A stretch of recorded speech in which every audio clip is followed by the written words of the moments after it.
Hey guys, so there's been, I don't know, I guess some questions that people have had about some of the posts that I've put up. I've noticed, I don't know, to me it's a bit of a phenomenon, but my wife keeps telling me you got to realize that other people don't know what you know.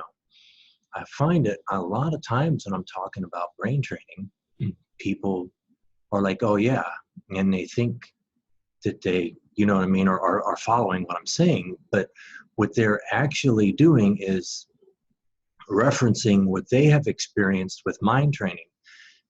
And so some of these videos that I've done, I've tried to explain the difference between brain training and mind training. And that's the reason that I've done that, is that there's so many times where people are like, oh yeah, I've seen that, or I've done that. And that's not, it's not what I'm talking about at all. So I just want to go ahead and go deeper and clarify. And the reason I want to clarify this is because so many of the symptoms that people are associating with a condition or an illness are really just a manifestation of the stress response. People say all the time, stress kills. Well, if stress kills, then you know the inverse would be true as well, as in not being stressed would have a healing proponent to it. And that's what we do with brain training.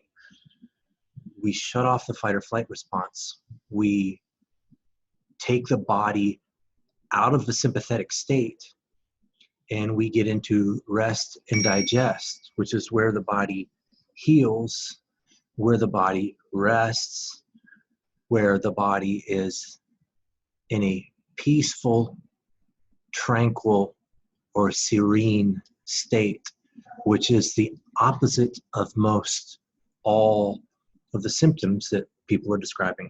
But specifically, I want to talk about how this relates to sleep. So I'm going to share a little article with you guys here. Here we go. So this little excerpt taken from braintap.com. I want to point a couple things out here. It's talking about brain patterns, frequencies specifically, and you know, what causes them, where they come from. But there's a couple issues I want to point out in this article. Here we go. There's 4 primary brainwave states that all brains function in, and this is true. There are some other brain waves that we have recorded and figured out what they do, like gamma isn't, okay, well, see, look, gamma is listed over here. But that's not one of the main 4 they're talking about here. But sometimes they'll break down beta into beta, high beta, and they'll even break down alpha. I've seen broken down. I've even seen alpha broken down into 3 different categories. But for the sake of this conversation, it doesn't matter. This is true that there are basically 4 brainwave states. And we'll start in order here, and then I'll show you how this kind of breaks down on the whiteboard. The first brainwave state is beta. By the way, we're starting in order from the highest or fastest frequencies and working our way down.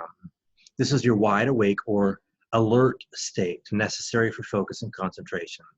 Beta is our reactionary mind, and it's the only brain state where you experience fears. Where is my, that's not what I want. I was just looking for a pointer here. No big deal. I think this is really, really important, what we just said there. Number 1, this is the part of your brain that's reactionary. So if you're going through your day when your kids are acting like kids, or your spouse says something you don't like, or somebody cuts you off in traffic, or one of your friends says something stupid on Facebook and you react, It's important that you notice that that's the reactionary brain. That's a good indicator that your brain is in beta patterns, which is pretty common throughout the day. A lot of times people will notice, I was just talking to somebody who said they had a particular issue that didn't become a problem until later on in the day, but it wasn't the problem early in the morning. A lot of people I talk to notice that, myself included.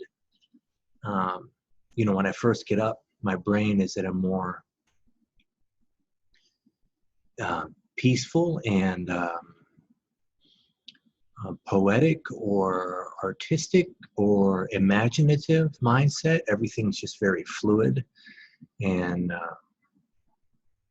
picturesque. And there's a reason for that, and we're going to get into that more as we talk. But number one, if you're in a reactionary state, that's because your brain is producing high beta patterns.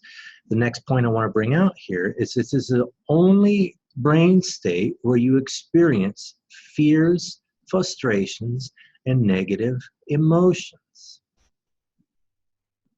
In other words, if you don't want to experience fear, frustration, and negative emotions, there are two ways that you can approach that. You can either try to not feel that way, or you can train the brain not to continually go into those beta patterns, which is exactly what you're doing when you do meditation, mindfulness, prayer, or even singing. All those are laughing, all those breathing exercises. I keep thinking of more things.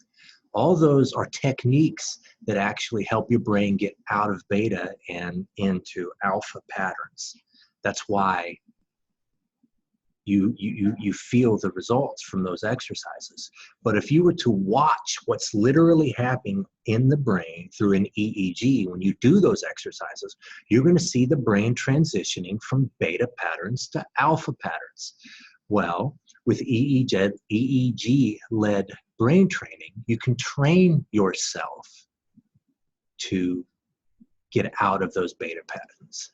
What I like about the EEG-led brain training is that it's much faster, like 10 times faster than those other tools, because those other tools are going from the mind into the brain, whereas EEG-led training is going from the brain out. Here's the other thing I want to talk about.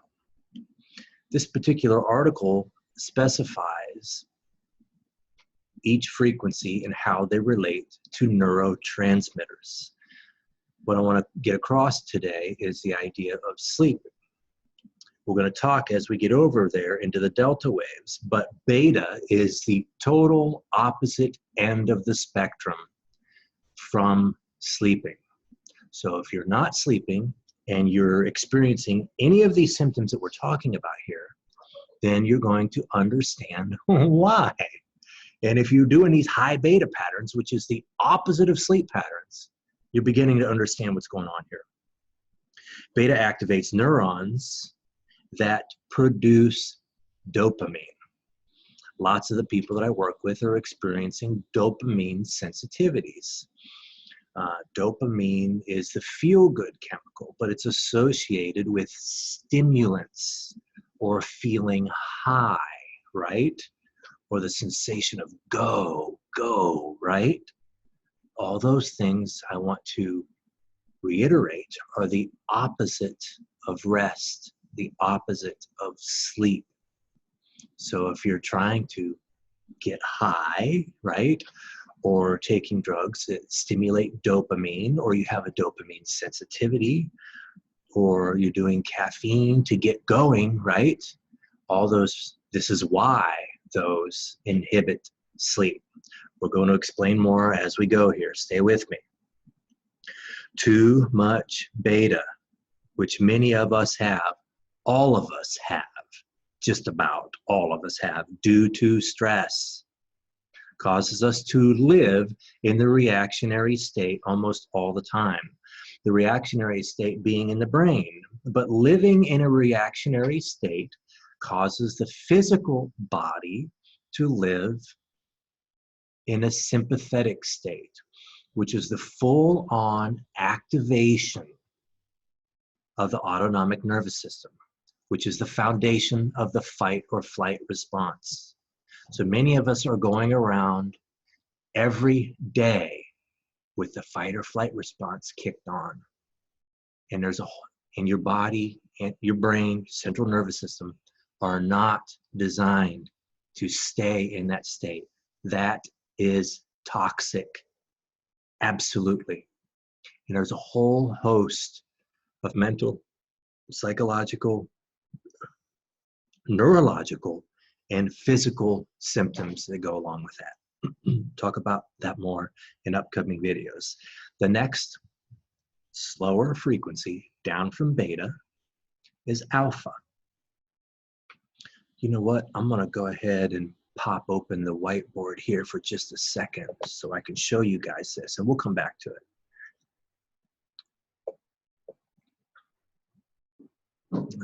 Hang on a second.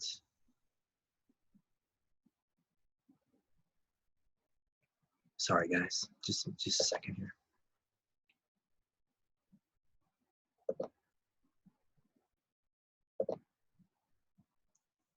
We got, okay, here we go. So beta, oops, it should, oh, I'm on a select, here we go. Okay, so beta pattern.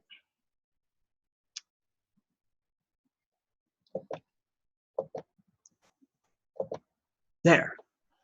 Beta patterns are going to look like this. Alpha patterns are going to slow down and look like more like that. And so let's say that, so this is, you know, the patterns, frequencies in your brain are actually measured in oscillations per second. So, you know, this, what I'm actually showing you would only be a fraction of a second. But I'm going to try to, just for the sake of association here, show you, you know, the same length. Each one of these wavelengths would be over the same length of time. So the first one is beta. Second one is alpha. Third one would be theta. And the fourth one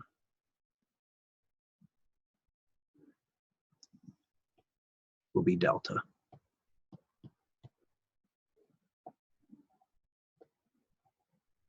By the way, delta is deep sleep.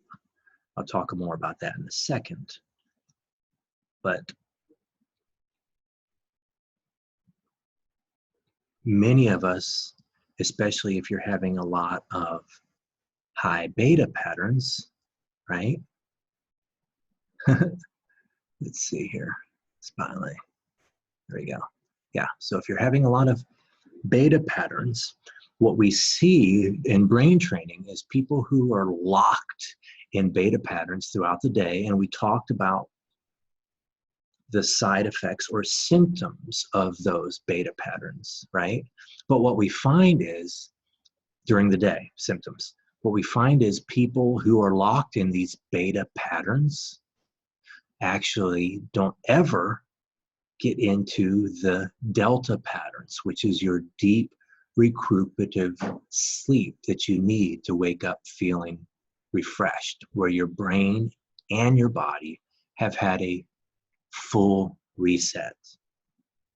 Matter of fact, when people have trouble falling asleep, it's because the brain isn't dropping down into the alpha and theta, which normal, healthy brains at idle.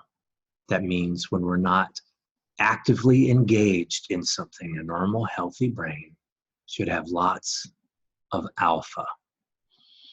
What we find is people who are all amped up on stimulants or life or stress or trauma, right, are locked in beta patterns, and they have trouble coming down in here into the theta and delta, which is what you need to actually fall asleep, right? That's, you get down into here into the theta is where you begin to fall asleep. And then the delta is deep sleep. And some people never or almost never get down there into the delta. I may talk more about sleep patterns in the future, but I just wanted to show you that. Okay, so back to here. We're back on alpha. The next level of brainwave is associated with creativity, relaxation, tranquility, and daydreaming. Alpha produces acetylcholine. A lot of people you're seeing are supplementing acetylcholine because they're having specific issues. It's interesting that neuroscience right now is talking about the neurotransmitters, and we're trying to fix the problem by supplementing the neurotransmitters. But if you actually go back to the root, right, of where those neurotransmitters are produced, then there's a much greater chance that you're not going to have the neurotransmitter imbalance. Okay, now remember, not only is alpha frequency more relaxed and tranquil, but it produces acetylcholine, which is both an excitatory and inhibitory neurotransmitter. It can speed up or slow down nerve signals, but its main function is excitatory. It assists in learning, memory, arousal, and neuroplasticity. Arousal being both anger and sexual arousal, right? So if you're having issues with sexual arousal, I'm going to tell you something that you already know, or you should know by now based on what we're talking about. Most of the people who are having trouble feeling aroused are locked in stress, trauma, excitatory, reactionary, beta patterns, right? That's what we've been talking about. So now you're beginning to understand why. Most of us do our best learning in alpha. Again, people who struggle with learning, what we often associate with ADD, ADHD, hyperactivity. Well, all those are medical ways of describing lots of beta in the brain. Children with autism often have little or no detectable beta activity, which is one of the reasons they're often referred to as disconnected, right? If you're lacking alpha activity, you have repercussions like fibromyalgia and other types of chronic pain.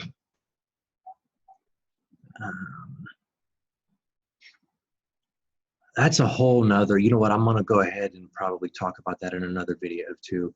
Why lacking alpha actually causes physical pain. Guys, there's so much in here. I can't even cover it all in a short period of time. And I don't like doing really long videos. Let's move on. Theta is the breakthrough state where intentiveness resides. Theta is on the edge between asleep and awake. Theta is also the mind state that a hypnotherapist or even therapist is trying to get you in. When you're in the theta state, you're able to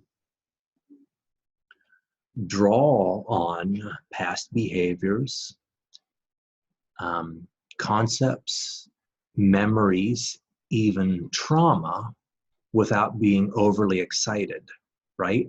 Because the brain, this is why, because the brain is in a slower theta pattern, you can access those memories. Number one, because it's closer down into the alpha, which is the imaginative, or remember, memory recall range. But down into theta, you're getting closer to the relaxed sleep state, which is the opposite of beta, remember we were talking to, which is exactly why therapists, hypnotherapists try to get you into this. That's what entrainment or hypnosis is about, getting you down into this theta brain frequency where you can change or recall memories or traumas without experiencing the trauma, right? heightened states of awareness and super learning. By the way, this is also the same state that you're getting into by doing relaxation, breathing, and meditation exercises. You bring yourself down to alpha theta. In fact, there's a couple of different training, healing protocols out there that specifically train a person to remain in what's called the alpha theta crossover state. And I actually do one of those. I do it EEG led, where I actually monitor the brain waves live while we're doing it. But it's actually one of the treatments or protocols I work on with my clients, because it's excellent for changing behaviors, changing fears, changing addictive or compulsive cycles, getting over past traumas, because this allows you to get deep down into the subconscious mind, but while staying awake, but not being reactionary or experiencing the trauma or fear while you're doing it. These theta brainwaves produce GABA. This is a neurotransmitter that controls the electrical rhythms of the body, right? So if you're not producing GABA, then the physical body can be wired, right? Be all amped up. There's a difference between being mentally relaxed and physically relaxed. You can be one or the other, or both, or neither.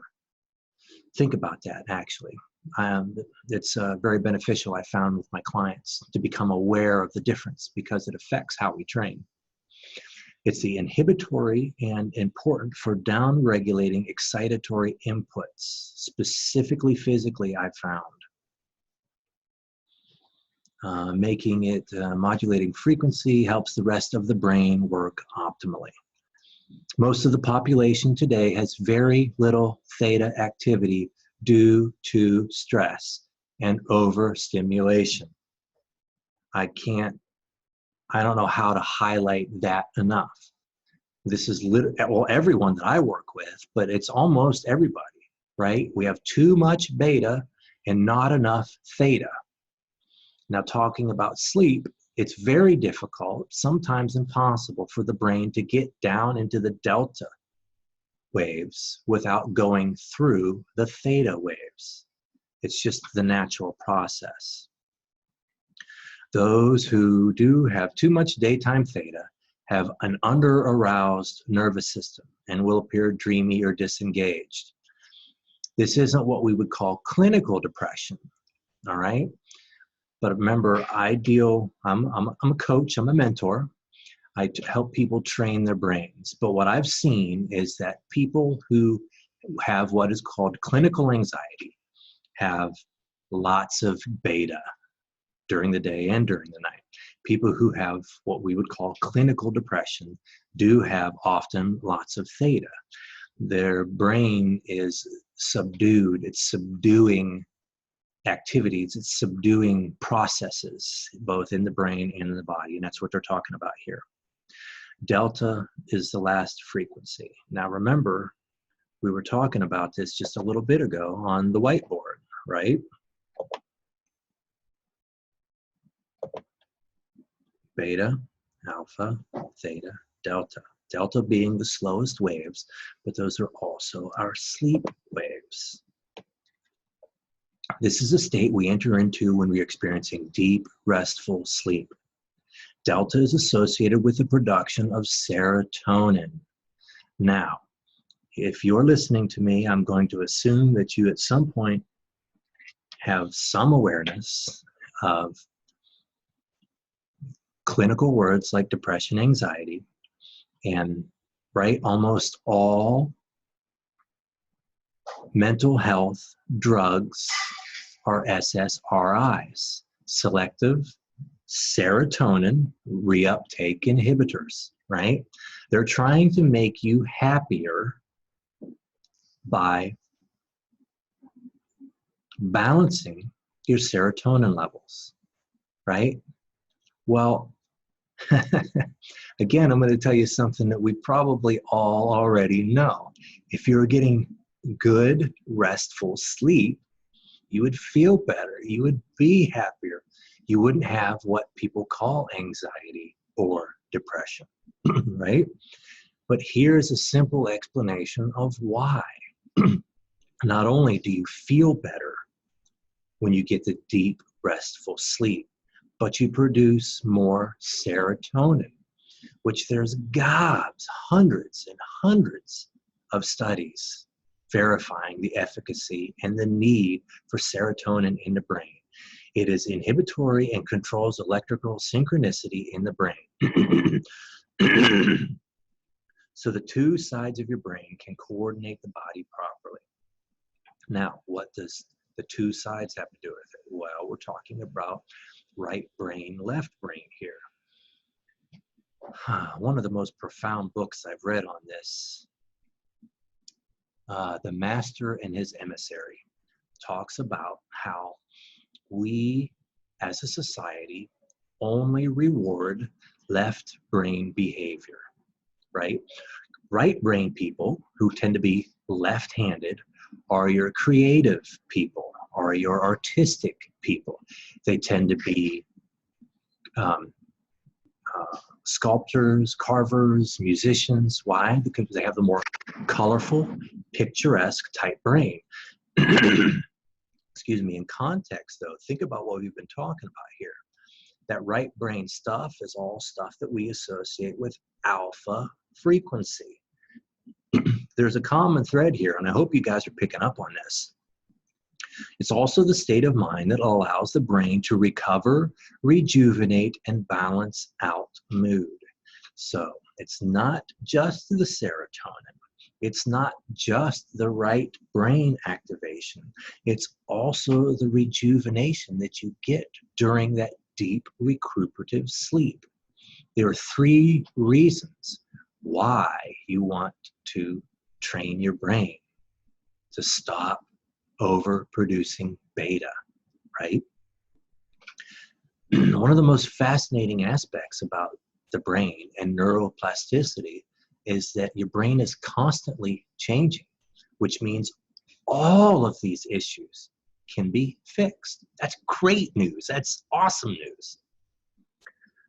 Many people don't sleep properly and then trudge through life with an exhausting brain. One of the most common symptoms that I deal with my clients is wired and tired. And that's what we're talking about here. Lots of beta, no delta, wired and tired.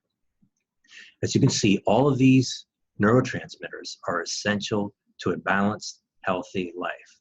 If your brain activity is out of balance, like a one-man band instead of a symphony, you can't produce the neurotransmitters you need, which may explain why 86% of Americans have suboptimal levels. He talks about Alzheimer's. I don't think there's anything else we really need to go over right now in this article. So I hope you guys find this as exciting as I have, right? We need less beta. Oops. Beta, too much beta. That's the one thing I maybe haven't said here that I do want to indicate. Beta is not bad, but a brain that is locked in beta will begin to feel bad because it's exhausted. And because it's exhausted, then it's going to begin to function improperly. It's going to be able to communicate improperly or not at all because it's just too tired. And then that's what makes you start feeling irritated. And then from irritated, you get really frustrated. And then from frustrated, you get anxious. And then from anxious, you get panic. It's just a cycle. And it's a cycle of these frequencies of brainwaves. Is it linear? Somewhat, actually. Does a person who is more heightened, who's gone from irritated and frustrated to anxious or manic, experience higher beta waves? Yes. One of the things, that's why I said they break these down and you break down beta to beta and high beta, or even more than that actually. Because as a person continues to get locked in higher frequencies and manifest more and more manic behavior, yeah, those beta patterns get higher and higher. They get locked higher and higher. You see really high frequencies. And when a person's brain, when I map a brain, when I hook you up to the EEG and see what's going on, that's one of the first things we look for. And also, one of the very first things we do with brain training is instead of trying to identify and fix every pattern that's wrong, first thing we try to do is just get the person sleeping better. 9 times out of 10, if a person starts sleeping better, all the other manifestations go away. Okay? So, moral of the story today is, why am I not sleeping? Chances are you're locked in beta patterns. I don't know if you can see that or not. Right? Chances are you're locked in beta patterns. We always train down alpha, and we try to get, down beta, and we try to get more alpha. The ultimate goal is to get more delta, specifically while sleeping. But these beta, alpha, and theta frequencies we can train in a neurofeedback session. And we see people getting fantastic, life-changing results in as little as 10 sessions. Man, I hope you guys found this provocative. I get so excited when I talk about this stuff. That's the first little bit I want to share with you guys on specifically why I can't sleep. I look forward to sharing more with you soon. Have a great day.